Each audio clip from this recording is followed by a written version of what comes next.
In this question, you have to point out which one is a non-proteinaceous enzyme.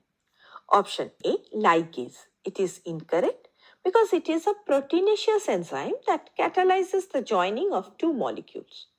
Option B, deoxyribonuclease. It is also incorrect because it is also a proteinaceous enzyme that breaks down DNA by hydrolyzing its phosphodiester bonds. Option C, lysozyme.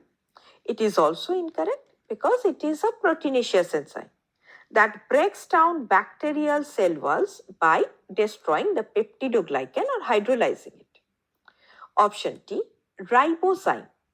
Now, ribozymes are non-proteinaceous enzyme that is made up of RNA, and they catalyze specific biochemical reactions such as splicing in RNA processing, and it shows that RNA can act both as genetic material and as a catalyst.